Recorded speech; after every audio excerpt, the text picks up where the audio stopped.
जैसा कि आप थंबनेल में देख चुके होंगे, आज हम इस वीडियो में बात करेंगे समाजशास्त्र का अर्थ, स्वरूप एवं परिप्रेक्ष्य। हमने दर्शन शास्त्र का जो सिलेबस है सेकंड ग्रेड SST का सेकंड पेपर का वो कंप्लीट कर लिया है। उसकी जो प्लेलिस्ट है वो यूट्यूब चैनल पे मिल जाएगी। तो शुरू करते हैं आज समाजशास्त्र का पहला टॉपिक, समाजशास्त्र का अर्थ, प्रकृति, परिप्रेक्ष्य। जो समाजशास्त्र है इसको इंग्लिश में सोशोलॉजी कहा जाता है। समाजशास्त्र को इंग्लिश में सोशियोलॉजी कहा जाता है।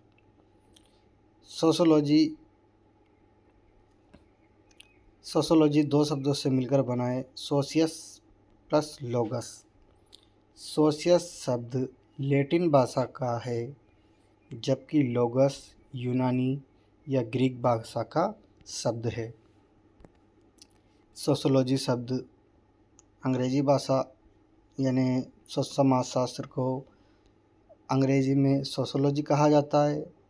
सोशियोलॉजी दो शब्दों से मिलकर बना है, सोशियस प्लस लोगस। सोशियस का अर्थ है, सोशियस लैटिन भाषा का शब्द है, लोगस यूनानी भाषा का शब्द है। समाजशास्त्र का अर्थ प्राचीन काल से ही मानव समाज का अध्ययन किसी न किसी परिप्रेक्ष्य के आधार पर होता रहा है। जो समाजशास्त्र का अर्थ है वो प्राचीन काल से मानव समाज का अध्ययन किसी न किसी परिप्रेक्ष्य में किसी भी आधार पर होता रहा है। मानव ने अपनी आवश्यकता के संदर्भ में विषय को जन्म दिया है। मानव ने अपनी आवश्यकता के संदर्भ में इस विषय को जन्म दिया है। 19वीं शताब्दी से पूर्व तक मानव जीवन से जुड़े अलग अलग पहलुओं के लिए अलग अलग विषयों की स्थापना की गई है।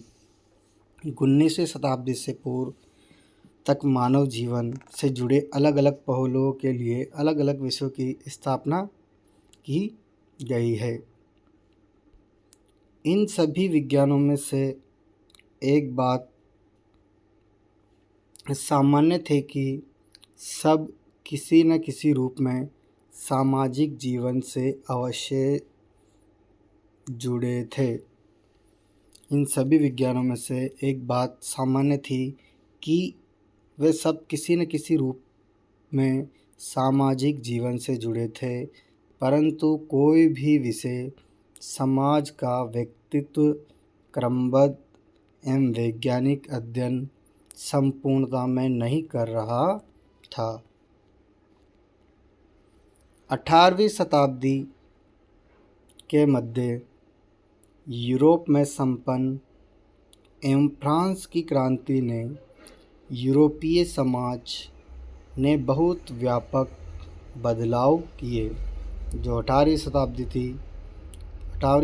के मध्य यूरोप के संपन्न वर्ग एवं फ्रांस की क्रांति ने यूरोपीय समाज ने बहुत व्यापक बदलाव यानी बहुत बड़े स्तर पर चेंज किए और औद्योगिक क्रांति के कारण नगरीकरण की प्रक्रिया को बल मिला और धीरे धीरे ग्रामीण क्षेत्रों से आबादी नगरीय क्षेत्र की ओर बढ़ने लगी।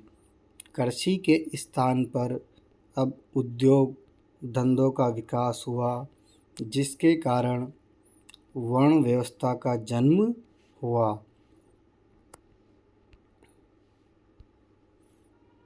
जिसके कारण यूरोपीय समाज में बहुत सारी समस्याओं की उत्पत्ति हुई।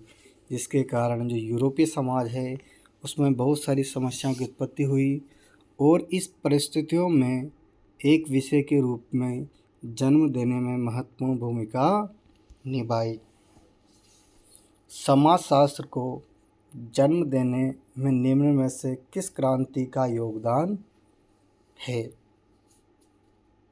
ये क्वेश्चन आपको कमेंट बॉक्स में बताना है।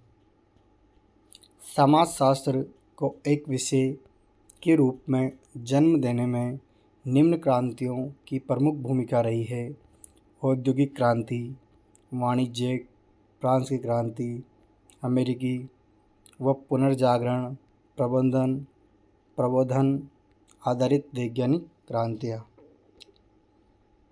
उपरोक्त क्रांति में सर्वाधिक भूमिका औद्योगिक क्रांति एवं फ्रांस की क्रांति रही है। समाजशास्त्र को जन्म देने में सर्वाधिक अगर योगदान पूछा जाए तो औद्योगिक क्रांति एवं फ्रांस की क्रांति की रही है। एक विषय के रूप में समाजशास्त्र की स्थापना। फ्रांस में अगस्त कॉम्टे द्वारा 1838 में एक विषय के रूप में समाजशास्त्र की स्थापना की गई। समाजशास्त्र की स्थापना किसके द्वारा की गई? अगस्त कॉम्टे द्वारा समाजशास्त्र की स्थापना 1838 में एक विषय समाजशास्त्र के रूप में की गई। अगस्त कॉम्टे ने समाजशास्त्र को विज्ञानों की रानी भी कहा है।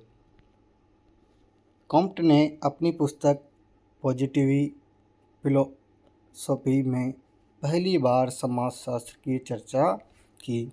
जो कॉम्टे उन्होंने अपनी पुस्तक पॉजिटिव फिलोसॉफी में पहली बार समाजशास्त्र की चर्चा की।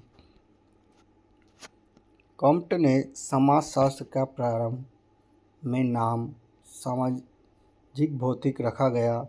कॉम्टे फ्रांस के रहने वाले थे। जो अगस्त कॉम्टे थे वो फ्रांस के रहने वाले थे। उनके गुरु सेंट साइमन थे। कॉम्टे ने समाजशास्त्र की विषय वस्तु को दो भागों में बांटा था। जो अगस्त कॉम्टे हैं उन्हें समाजशास्त्र की जो विषय वस्तु है उसे दो भागों में बांटा। पहली है सामाजिक स्थितिकी, दूसरी है सामाजिक गतिशील। समाजशास्त्र में सोशियोलॉजी शब्द लैटिन भाषा के शब्द सोशियन तथा ग्रीक यूनानी भाषा के शब्द लोगस से मिलकर बना है, जिसका शाब्दिक अर्थ क्रमशः समाज तथा शास्त्र के रूप में होता है। अर्थात समाजशास्त्र समाज का अध्ययन करने वाला विषय है। जो समाजशास्त्र है वो सोशियोलॉजी जो दो शब्दों से मिलकर बना है, सोशियस तथा लोगस। सोशियस जो शब्द है वो ग्रीक यूनानी भाषा तथा लोगस से मिलकर बना है, जिसका अर्थ होता है समाजशास्त्र के रूप में।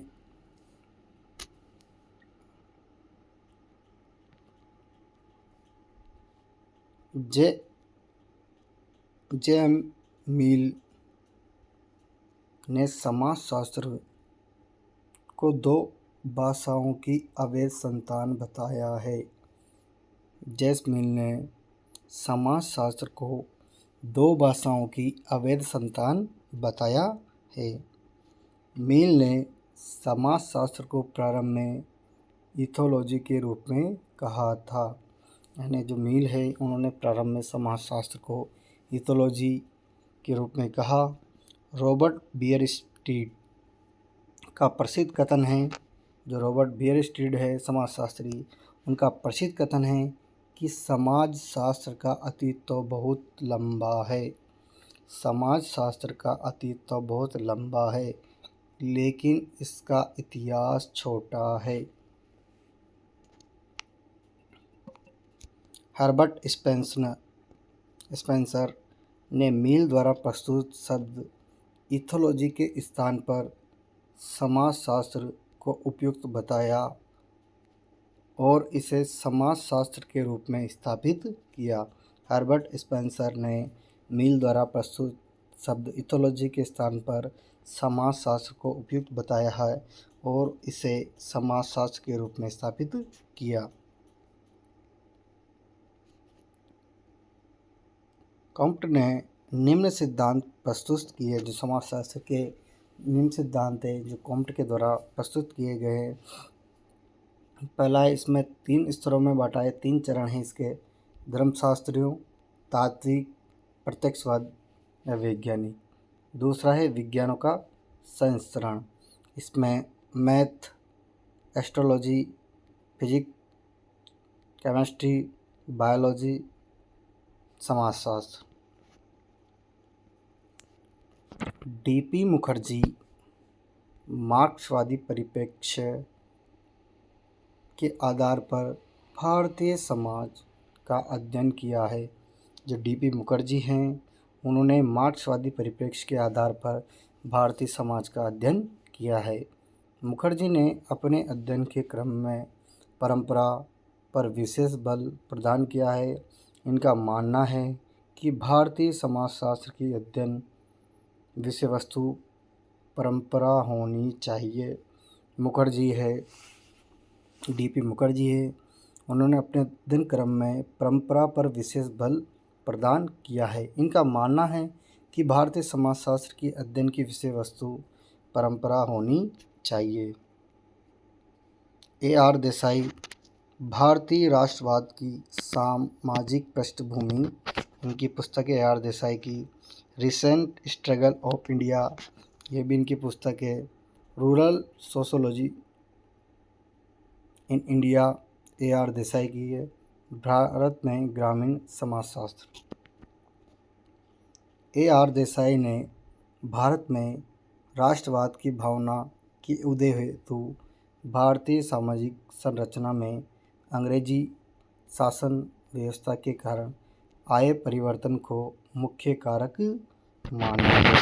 AR देसाई ने भारत में राष्ट्रवाद की भावना की उदय हेतु भारतीय सामाजिक संरचना में अंग्रेजी शासन व्यवस्था के कारण आए परिवर्तन को मुख्य कारक माना है।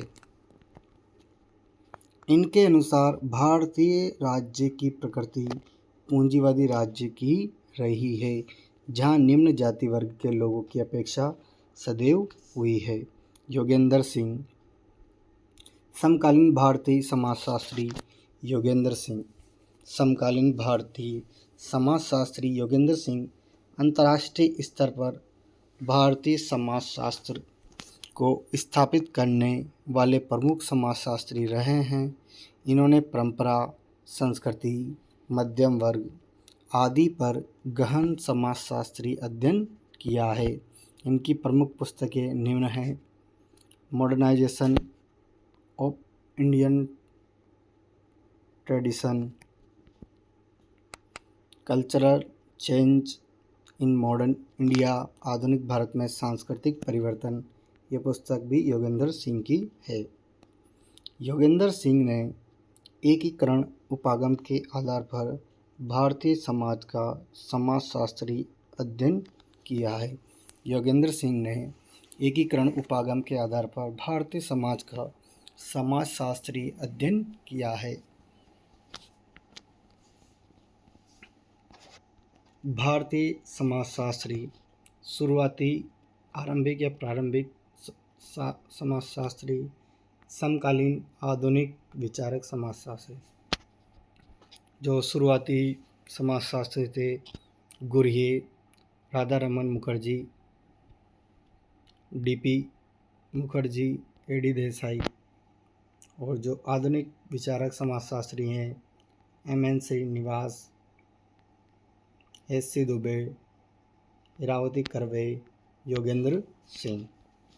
परंपरा का अध्ययन करने वाले भारतीय समाजशास्त्री, परंपरा का अध्ययन करने वाले भारतीय समाजशास्त्री डीपी मुखर्जी, योगेंद्र सिंह, SC दुबे।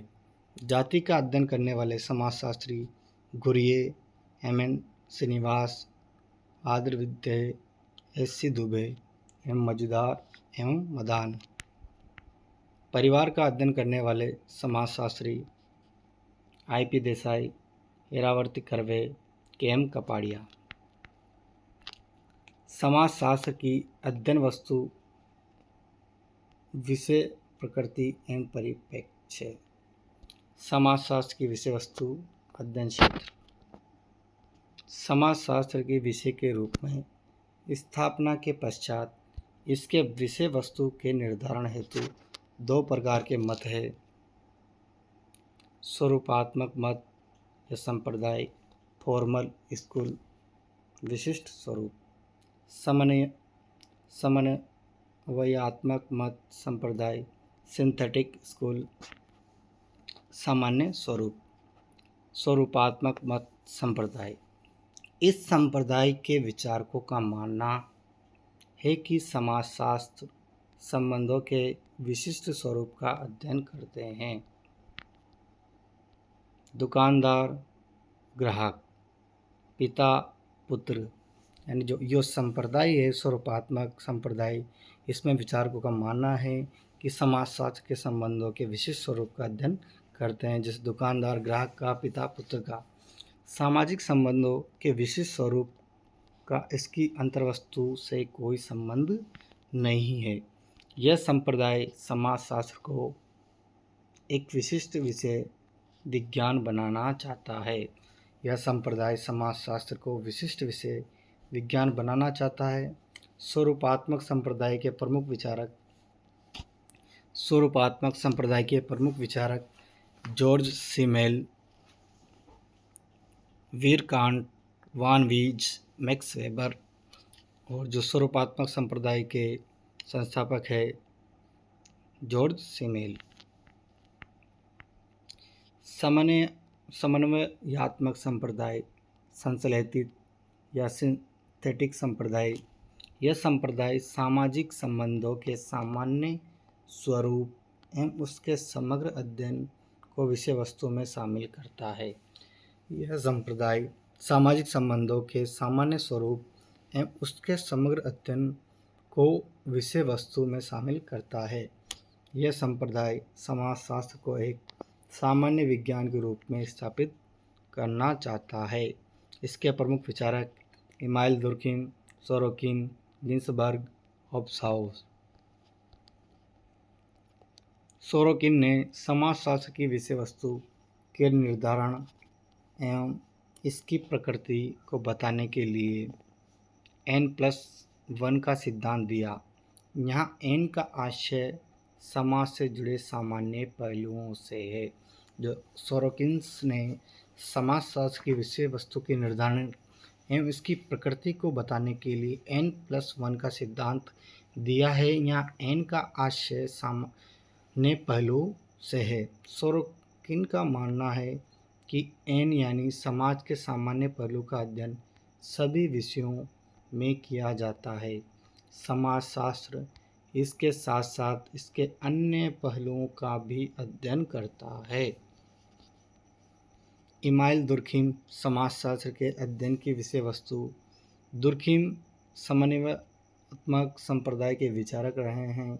इन्होंने समाजशास्त्र की विषय वस्तु को 3 भागों में बांटा है। इमाइल दुर्खिम समन्वयात्मक संप्रदाय के विचारक रहे हैं। इन्होंने समाजशास्त्र की विषय वस्तु को 3 भागों में बांटा है। सामाजिक कार्य की रचना, सामान्य समाजशास्त्र। सोशल मोर्फोलॉजी, इसके अंतर्गत दुर्खिम ने जनसंख्या, आकार एवं घनत्व, भौगोलिक वातावरण सम्मिलित किया है। सामाजिक कार्य रचना, सोशल साइकोलॉजी, इसके अंतर्गत दुर्खिम ने विभिन्न सामाजिक संस्थाएं को रखा है, धर्म, विवाह, परिवार आदि। जनरल सोशियोलॉजी, इसके अंतर्गत अन्य सभी पक्ष दुर्खिम ने शामिल किए हैं जिसके आधार पर सामाजिक नियमों का पालन किया जा सकता है। समाजशास्त्र की प्रकृति, वैज्ञानिक दृष्टिकोण, निरीक्षण, परीक्षण, प्रयोग, सत्यापन, सामान्यीकरण, कार्यकारण। समाजशास्त्र की स्थापना के बाद इसकी प्रकृति को लेकर विद्वानों में मतभेद दिखा। यह सभी ने अवश्य स्वीकारा परंतु यह कैसा विज्ञान है।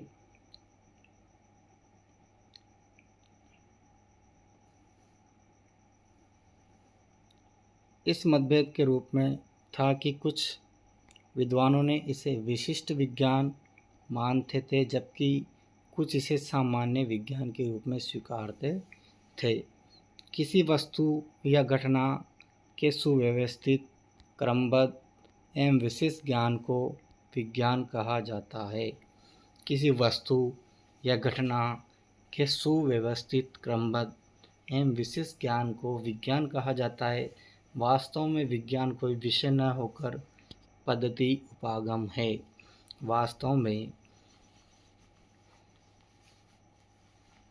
वास्तव में विज्ञान कोई विषय न होकर पद्धति या उपागम है। वास्तव में समाजशास्त्र एक विज्ञान इसलिए है क्योंकि वह सामाजिक घटनाओं का अध्ययन वैज्ञानिक पद्धति अर्थात निरीक्षण, परीक्षण, अवलोकन, सामान्यीकरण, सत्यापन आदि के आधार पर करता है। समाजशास्त्र विशिष्ट तथा सामान्य अर्थात दोनों प्रकार का समाज का विज्ञान है। समाजशास्त्रीय परिप्रेक्ष्य समाज एवं समाज से जुड़े पक्षों को देखने का नज़रिया या दृष्टिकोण। समाज एवं समाज से जुड़े पक्षों को देखने का नज़रिया या दृष्टिकोण। संरचनात्मक, प्रकार्यवादी, मार्क्सवादी, वामपंथी, द्वंद्वात्मक, अंतःक्रियावादी। सोशियोलॉजिकल पर्सपेक्टिव इचनोई संरचनात्मक प्रकार्यवादी परिप्रेक्ष्य। यह परिप्रेक्ष्य समाज को विभिन्न अंगों की एक व्यवस्था मानता है। यह समाज के अंतर्गत सहयोग, शांति, निरंतरता एवं स्थायित्व का समर्थन करता है। प्रमुख समाजशास्त्री दुर्खिम, पार्सन, हटन एवं श्रीनिवास।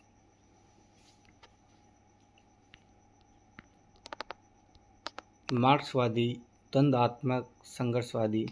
यह परिप्रेक्ष्य समाज की व्याख्या के क्रम में संघर्ष, तनाव, शोषण, अन्याय आदि पर विशेष बल देता है। जो मार्क्सवादी, द्वंद्वात्मक, संघर्षवादी परिप्रेक्ष्य है, ये समाज के संघर्ष, तनाव, शोषण, अन्याय आदि पर विशेष बल देता है एवं सामाजिक व्यवस्था के परिवर्तन को स्वीकारता है। प्रमुख विचारक कार्ल मार्क्स, डैरेन कोजर। अंतःक्रियावादी। यह सामाजिक घटनाओं की व्याख्या के क्रम में व्यक्तियों के मध्य संपन्न अंतःक्रिया एवं इसके विभिन्न स्वरूपों के अध्ययन पर विशेष बल देता है। इसके प्रमुख विचारक चार्ल्स कूले, जॉर्ज हर्बर्ट बीड एवं रोल्फ लिटन। गिन्सबर्ग के अनुसार समाजशास्त्र के विषय क्षेत्र को 4 भागों में बांटा जा सकता है। गिन्सबर्ग के अनुसार समाजशास्त्र के विषय क्षेत्र को 4 भागों में बांटा जा सकता है। सामाजिक, अकादमिक, सामाजिक प्रक्रिया, सहयोग, प्रतिस्पर्धा, संघर्ष, सामाजिक नियंत्रण, धर्म, परिवार, राज्य, पुलिस, विधि आदि।